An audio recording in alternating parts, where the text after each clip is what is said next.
All right, Mikey V and Joey Voices. We're live, Did you episode number 4. did you tag me in that so it can go on my page too? Or is it just yours? It only You do. allows me to pull up on my own pages that I have permission Got it. to, but I can Okay, forward it. Yeah. that's fine. Um, So we just had a big so fiasco. Go ahead. Go ahead. Introduce. Go no, ahead. whatever. Yeah, yeah. I we just had a big fiasco with the pizza driver. Now, this place in Malden Square. It's called New York Pizza, and it's the old Fratelli's. Remember Fratelli's? Uh-huh. Remember? Yeah. Yeah. So we order from them because the food is great. There's no doubt about it. The food is awesome. Pizza, mozzarella sticks, the chicken fingers, the subs, and the price is phenomenal because they cater to high school kids. Yeah. So they're like half the price of every other sub shop around. So we call up and this is the second time I've had an issue with them. They said that the food would be here between 8:30 and 8:45. Well, 9:40 rolls around and they're still not here. So then the guy calls me up because I'm 3 minutes away, and he shows up and he doesn't bring the 2 liters of Sierra Mist and ginger ale. So now he's got to go back and get that and bring it back. So and the pizza's cold. The pizza's cold. Now What I did you don't order? mind. So we ordered a pizza, a large cheese pizza, mozzarella sticks, fried dough bites, chicken fingers, and a meatball sub, and two liters of Sierra Mist and ginger ale. What the So girls have? hey, the first time I took Colleen on a date when I met her, it'll be 7 years in December. So the first date we went out for pizza, and the server comes over and says, "Can I take your order?" I said, "Yeah, I'll have 2 large cheese pizzas, 2 pitchers of Coke." And I turned to Colleen and said, "What are you gonna have, hon?" So we she forgot. started she started cracking up. It was funny. Did you go ice skating after? Yeah, I think ice skating. I'm dumb. You shop. Couple coconuts. So they forgot. That's the worst. They forget the Ah, soda. You can't really eat your food. You're gonna hold off on your food now well, to we get to you. we had ginger ale cans of it, but I like to have extra if we run out. So when I order, they offer like a 2 liter of ginger ale for like $3 or $2.50, whatever it is. So I always get a couple just to have backup when we I run got out. you. Whenever Well, you know what I mean. It's just worth doing it, so I can get the BJ's. But I don't mind and then you can if the buy food's a yeah, drum of you buy it in ginger ale. bulk. Yeah, You buy a keg. You buy a keg of ginger ale. keg of ginger ale. Yeah. Hey, I don't mind, and I'm just being honest. I don't mind. Look, if you're very busy and you're backed up and the food's going to be late, fine. I can live with that. I understand it's a good problem to have if you're on their side in the business. Especially now, dude. They're like So all just trying to get back on their feet. exactly, but just make sure my food's not cold. That's all. Just make sure my food's hot. That's all I ask. I got you. It's going to be late. Make sure the food's hot. There's nothing worse than that. But anyway, so that Speaking was of, what I was dealing with when you sent me the link to join you. So that's why I'm late. Sorry about no, it's all good. Did that. you watch the Celtics tonight? Obviously. Well, I saw I didn't see the Celtics tonight. No, because I've been busy with the girls and with waiting for the food and everything. I got you know three women in this house, and it's just and a dog that's crawling all over you for attention. So Kid, you you know, like I, Jack? You like Jack Tripper? yeah, right, yeah, yeah, right, yeah. So I got Colleen and the 2 girls, 11 and 14, you know, and me and the dog. So there's a lot going on in the house here. So I got you. I I got don't have you. I don't have I don't have time to watch sports. I mean, I watched the Tyson Fury fight the other day. He fought Dillian White to retain his heavyweight championship. He knocked him out in the 6th round with an uppercut right up the middle. Knocked him right out. It was What beautiful. round was it? 6th round. Beautiful, Dude, is beautiful that knockout. pay-per-view still? Yeah, Do they ESPN still Plus have pay-per-view. that? Oh, absolutely. $70 it cost me. Remember back in the 70 day when we would $70. watch the Tyson fights and you had to Yeah, pay for it? It was like yeah. 10 seconds. Now you're paying through the nose. It was Yeah, 10 10 seconds. seconds. Yeah, I it want was my money back. horrible. Yeah, and you knew it was going to happen. You were kind of hoping it would, but you were like, I'm going to waste my money when I can see the highlights later, you know? But And now on YouTube, was, dude. I mean, like that was, we grew up in the same time. Yeah. Now you just go on YouTube. I mean, you can watch the whole, even like when the Patriots are on, whatever. You can watch the whole game uninterrupted right now, no commercials, in a half an hour. You could DVR it too. I mean, I just DVR things sometimes. If I have a show and something's on I want to see, like a fight or a game or something, I'll DVR it and I'll come home. I'll make sure that I just don't go onto social media because then you're going to find out who won, So then I come home and I just watch it. Speaking of fights, how about Tyson punching that dude in the face on the airplane? Let me tell you something. That kid's lucky Tyson went light on him. You could see Tyson was just kind of slapping him around. He wasn't really hitting him hard. I mean, not that he had the leverage to it, but the kid wouldn't leave him alone. Listen, I know he's a licensed boxer. I know his hands are devastating, but the kid was a dummy. He was drunk, he was young, and he was being an idiot. And sometimes, you got to know. Mike just Tyson's lay off, man. You're gonna get triggered. He's gonna punch you in the face, dude. Oh my God! It's just the way it's gonna be. It doesn't matter. Imagine it'll just be like getting hit in the face with an anvil. But he didn't hit him that hard. He cut him a little bit, but he didn't hit him that hard. Because if he did, the kid would have been a light side. He would have been out cold. That kid. He would have been a hurting unit, and he was more embarrassed than anything. Tyson just kind of taught him a lesson, slapped him around a little bit. Here's the thing: don't mess with people, and you won't get slapped around. Right. Just don't get flipped. That's all. And if the kid presses charges, all his friends are going to call him a pussy. Pardon my French. Right. For pressing and a rat for pressing when he started it. If he wants to capitalize on it, have him write a book about it, his experience. Right. And then Elon Musk, you were just telling me earlier, the Twitter deal. Elon Musk. Twitter. I've been talking about this for weeks now, because I follow Elon Musk. I'm one of his biggest fans. I love Elon Musk. I love him because he loves free speech. He loves freedom, and he said that Twitter is the number one pulse of freedom in this country, and it sets the tone worldwide. And he wanted to buy it to make it better.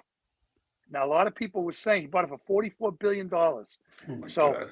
when he made the offer, it was trading at $43 a share, and today it was trading at $51. Now, when he made the offer, when it was slightly higher, so he had to pay them like another $1 billion to give the shareholders their money's worth. Pocket change he has in his It's Tesla. Nothing. It's exactly. He went through the seat cushions in his Tesla rocket ship and pulled out. How much was it? Yeah, $44 billion. $1 billion extra he had to pay. But here's the thing. Here's the thing. $54 a share he got it for. Okay, and now it's already trading at $52 a share. He's almost at. Already got it up to the shares he paid the shareholders. It's going to go to $100, dude, and beyond. Believe that, because he's going to make it so much better. It wasn't really going anywhere. I was listening to Charlie Gasparello today on Fox Business, and Charlie said, "Look, Twitter wasn't really going. It was going downhill. They were losing money," he said, and they were looking for somebody to step in and buy it, but they needed someone like an Elon Musk or a Warren Buffett to step in and buy it. But Warren Buffett, Mike social media's, or Mike Vaselli, but social media is not his thing, but it is Elon Musk's thing.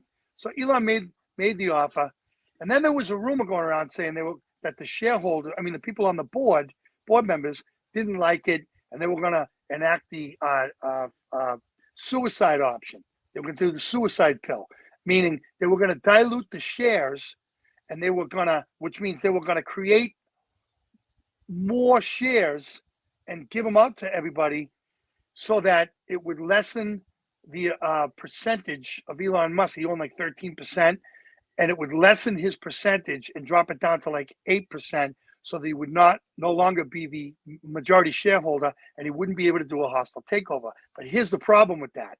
The problem is they have a fiduciary duty to their shareholders to get them the best possible deal that they can for their shares. It's illegal for them to just because of politics to turn down an offer like that. And they can be personally held accountable and sued for that. And they knew it. And so ultimately I knew the deal was going to go through because of that alone. I knew it, and I was telling everybody that. And then today, when I was at work, I saw something. Someone sent me something, and it said Elon Musk just bought Twitter, and then an hour later, it broke on the news. So I'm on the back channels for cryptocurrency. So it broke on the back channels before it ever hit the news. You should have called me. I would have bought $10 worth. Nah. Buy Dogecoin because he's putting a Dogecoin button on Twitter. It's gonna say a button for Dogecoin to be able to purchase things. And he's taking the company private to get rid of all the bots. I'm saving my money. We're going to Florida soon. We're going to Disney soon. Okay. Didn't you just come back? I'll let you know when Dogecoin hits $100. All right. Call me. All right. I will call you. You're through the window. And Shiba Inu call. I'll call you. Hey, yo, police, this is for me. I'll call you back later. See you. What? Didn't you go to Disney like a month ago or 2 months ago? Yeah, February vacation. We go every year. What airline did you go down on?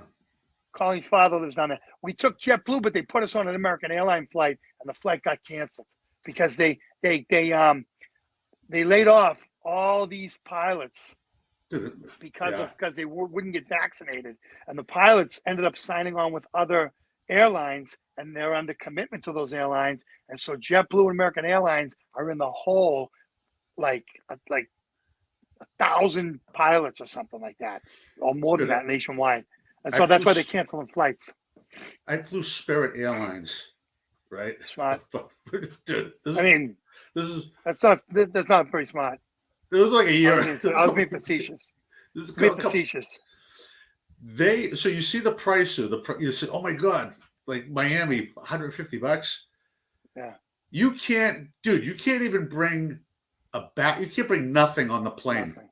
No. By the time you're done, even if you bring they charge you for a backpack. They charge you for every little thing. Like every little thing. By the time you're done paying for everything, I think they even charge you for oxygen on the plane. You back up to like $300. Yeah, it's what ridiculous. You would have paid with all that stuff included. I remember when you were a kid, dude. You get on the plane, you bring as many bags as you wanted. There was no like over the limit. This is overweight. Your bag's overweight. Well, you can't bring that. Here's the problem with the overweight thing.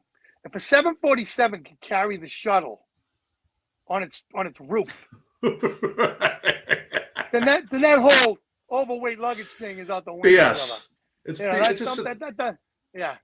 another venue. Yeah. Just to make money. Another they marketing just tell you ploy to make money. Yeah. I just wish they'd be honest and just tell you, look, this is what you need to get on the plane. This is how much it's going to cost. We got shareholders.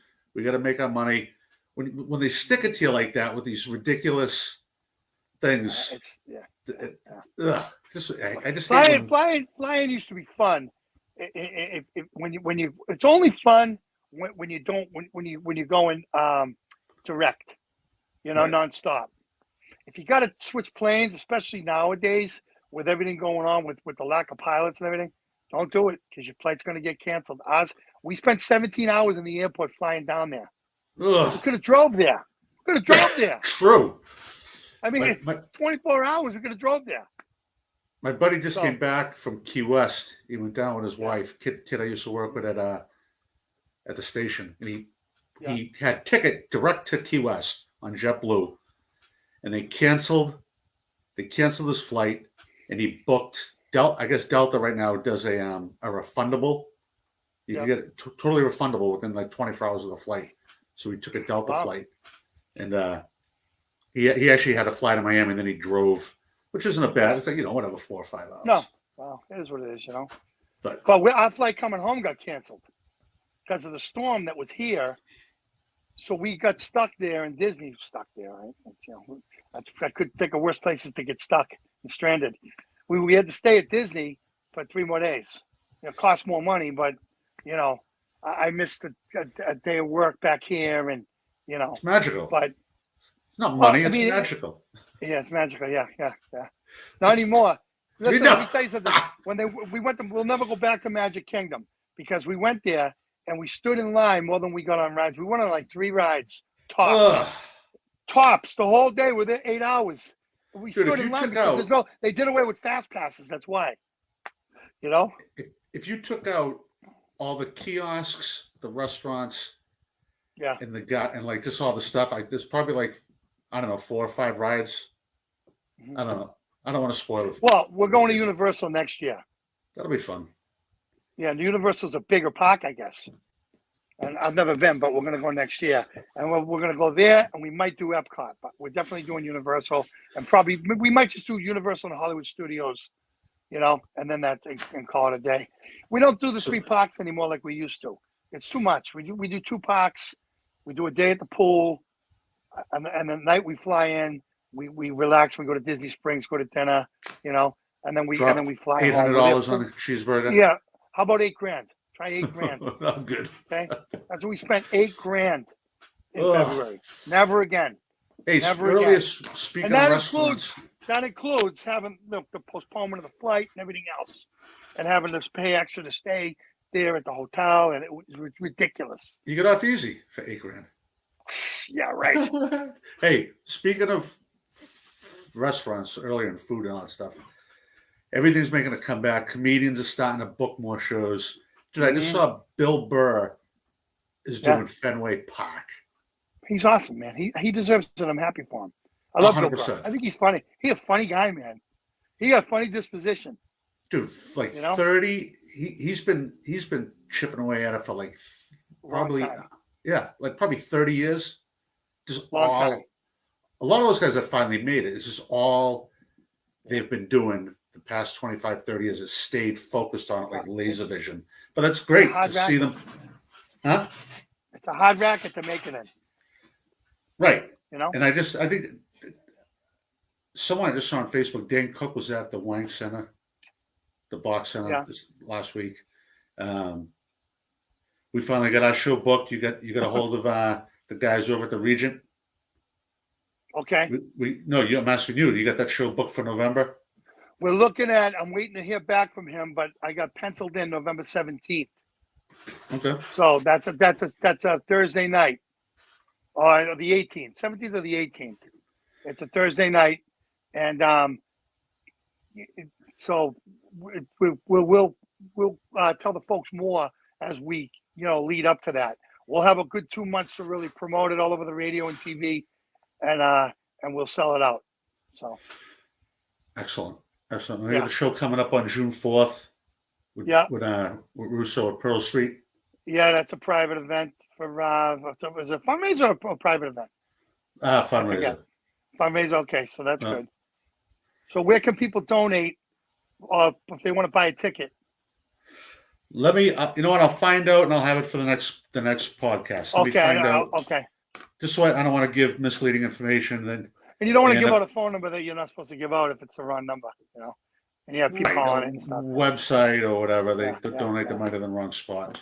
Let me just get all my I's dotted and T's crossed. Okay. All right. Anything this past weekend? Any shows for you or anything? Nothing this past weekend. We just went to my cousin's 60th, and we had a good time. And I watched the Tyson Fury fight, and I've been looking forward to that fight for a long time. I'm his biggest fan. I love Tyson Fury. There's only one Tyson Fury. The only one Gypsy King, Tyson Fury. Greatest of all time. Nice. He would have beat Ali. He would have beat Ali. He would have beat Muhammad Ali because he's fast like Ali, and he's bigger. He's much bigger. He's 7 inches taller than Ali was. He's bigger and stronger, and he's just as elusive. That guy's spirit was unbreakable. Yeah, but you know something? He wouldn't have been able to hurt Tyson Fury because he's got a chin like a block of granite.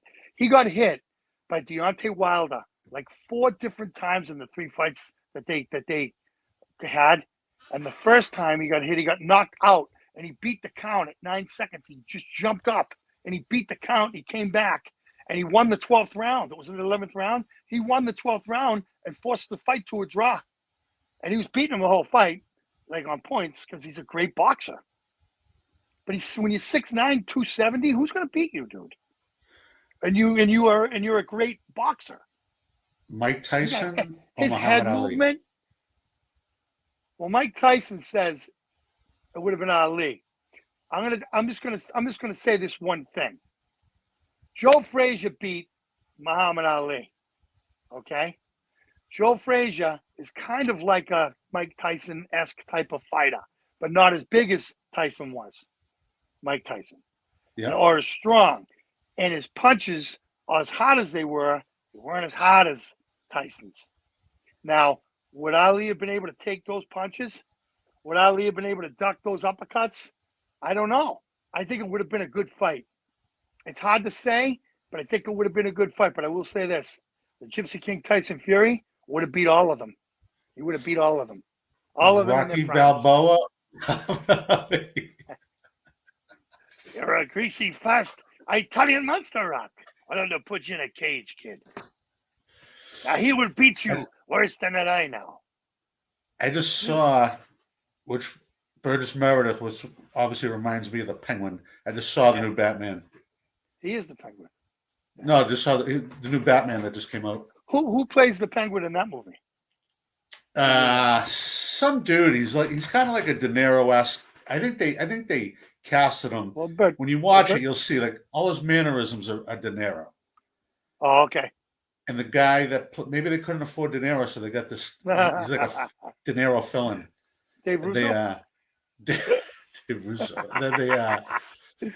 The guy that plays Batman is the dude, the vampire dude from Twilight or whatever that movie. Okay, I saw that. I did see that. Yes. He's all right. They're just making him every Batman that comes out now. They're just making him more dark. Yeah, of course. Dark and Michael Keaton was the best Batman. Michael Keaton was awesome as Batman. He was He was a comedian too. He goes, I'm Batman. With the way he did it was perfect. And Jack Nicholson as the Joker was outstanding. Oh yeah. Oh, he was fantastic. Yeah. I've been watching. There's a series right now, miniseries from the Comedy Store from LA. It's on Showtime, and they just talk about all the comedians that went through there and made their way, made their way to Hollywood, to sitcoms through the Comedy Store, which was Pauly Shore's mom, that lady Mitzi Shore. I remember. Yeah, Mitzi Shore. Yeah, absolutely. It's a good documentary. Kind of sad when you see she discovered Lenny Clark, Mitzi Shore. Yeah, there was a lot. It showed Dave Letterman back in his day, and Leno. Yep. And what's his name there? Prince. King of Queens, Kevin James. All those guys. It's amazing all the people that came through there. All the ones that didn't make it and the ones that did make it. Jimmy Walker was like a big. Yeah, I remember seeing him at the Grill '93, dude. Yeah, he's a very approachable guy, very personable, and he loves the fans. And so when you what's his name? Phil Castanetti had him up at his store, and he said he's just a dynamite guy. Shout out to Sports World, Phil Castanetti. Phil Castanetti, our buddy. He's if you need some sports memorabilia, go to Sports World. He's got a new location up on Route 1. And is it Saugus or is he up in Danvers now? He's right across from Bernie and Phil's Furniture on Route 1. Oh, perfect. That's a great location. Yeah, right across the street. There's like a Boston Market. He's right there in that strip. Huge. I know exactly what it is. He has so much stuff, inventory. I don't want to call it stuff because Fuddruckers was in there. Fuddruckers was in there. Yeah. That guy, not only is he an awesome guy and knows everything about sports memorabilia, he's just a good guy to deal with. And everything he has in there. I mean, anything that has anything to do with sports. And he's an honest, honorable guy. And he'll tell you the truth about what you got. He's not a shyster. He doesn't have to be. He doesn't need the money. It's not about solid that. Guy. Yeah, solid as a rock guy. But what makes me question, makes me a little skeptical when I look is he's a Yankees fan. True. He's proud of it. He brags about it. Oh yeah. He did the pinstripes mesmerizing. The pinstripes will hypnotize. Christopher Walken. Yeah, Christopher Walken. That was a great movie. Yeah. All right, Joe Noone. Well, hey, how are the ads? The new ad sounds awesome. Oh, you like it? Jordan Rich did the voiceover for the new ad, and I know you're replacing that. The first one I gave you, right? It's beautiful. Done. You got the second one I sent you, right? Because I turned the volumes up. Jordan told me to turn the volume up on the music. He goes, turn the volume up on the music, and I did it. And I sent it back to him, and he said that's perfect. That's a keeper. And so I said, okay, thank you. And I sent it over to you. He Did told me he I get did a any good job feedback? producing it. He told me I did a good job producing it. You know, so when Excellent. Jordan Rich tells you that, you know, he's a legend in the business. So There you go. You're going to go from Vegas entertainer to production manager. yeah. Whatever you No, gotta do, man. it sounds Huh? awesome, dude. It's amazing. You're welcome. It's amazing. Back in the day, you had to go in the studio, mixing Yeah. boards, Now, voiceovers, take 1, take 2, take 3.